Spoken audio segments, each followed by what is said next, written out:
Break के बाद एक बार फिर स्वागत है आप सभी का। खबरों में आगे बढ़ेंगे, जहां केंद्रीय वित्त मंत्री निर्मला सीतारमण ने मोदी सरकार के दूसरे कार्यकाल का आखिरी बजट पेश किया। अंतरिम बजट में 4 सेक्टर यानी गरीब, महिला, युवा और किसान वर्ग पर फोकस रहा। इस बजट में करदाताओं को कोई नई छूट नहीं दी गई है, यानी इनकम टैक्स स्लैब में कोई भी बदलाव नहीं किया गया।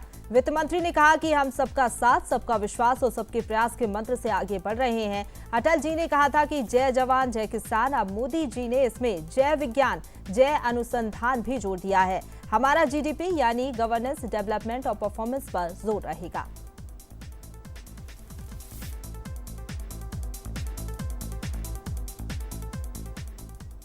बजट को लेकर लोगों ने थोड़ी सी आशा लगाई थी कि कुछ रियायत मोदी सरकार देगी, लेकिन इनकम टैक्स में कोई फायदा नहीं दिया गया है। किसानों के बारे में चर्चा थी कि किसान सम्मान निधि बढ़ाई जा सकती है, वो बढ़ाई नहीं गई है। मौद्रिक फिस्कल डेफिसिट आप देखें तो वो बढ़ गया है। कोई ना दिशा है ना दशा है। तो महिलाओं को, नौजवानों को, किसानों को, युवाओं को, सरकारी कर्मचारियों को, किसी को कोई राह दिखाने वाला ये बजट नहीं है। सर्वहितैषी, सर्वस्पर्शी कामों के आधार पर सभी विभागों पर पर्याप्त ध्यान देते हुए खास करके गरीब, महिला, युवा, किसान पर केंद्रित प्रधानमंत्री ने इस बजट को जो ध्यान केंद्रित किया, जिसके कारण से लगभग 25 करोड़ हमारी आबादी गरीब रेखा से बाहर आई है। ये बहुत बड़ा एक तरह से उपलब्धि है।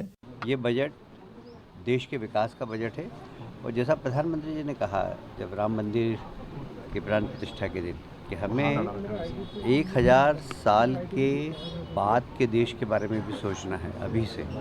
तो ये बजट में आप देखेंगे कि 2047 जब शताब्दी पूरी होगी हमारी स्वतंत्रता की, उस वक्त का ध्यान रखते हुए बजट बना है। ये जरूरतमंद और गरीब कल्याण की हमारी योजनाएं हैं, उनने सुखद परिणाम दिया है और इसलिए 2 करोड़ प्रधानमंत्री आवास और मिलेंगे और 3 करोड़ लखपति दीदियां बनेंगी।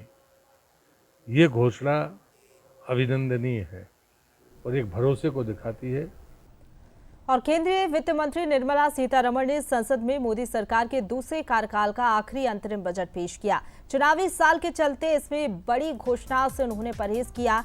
ऐसे में मध्य प्रदेश के लोगों के मन में ये बड़ा सवाल है कि आखिरकार इस बजट से मध्य प्रदेश को क्या मिलने जा रहा है। तो चलिए ग्राफिक्स के जरिए आपको बताते हैं कि मध्य प्रदेश को क्या कुछ लाभ इस बजट के जरिए होगा। उड़ान योजना से मध्य प्रदेश में हवाई यातायात का विस्तार किया जाएगा, ये बड़ा ऐलान, और मध्य प्रदेश वासियों को इससे फायदा होगा। जनमन योजना से आदिवासियों को आवास निर्माण में मदद मिलेगी। इसके साथ ही केंद्र से 50 साल तक ब्याज मुक्त कर्ज से सीधे तौर पर फायदा मिलेगा।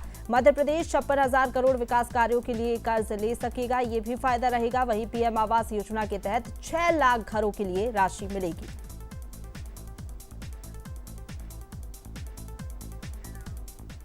और केंद्र सरकार के अंतरिम बजट पर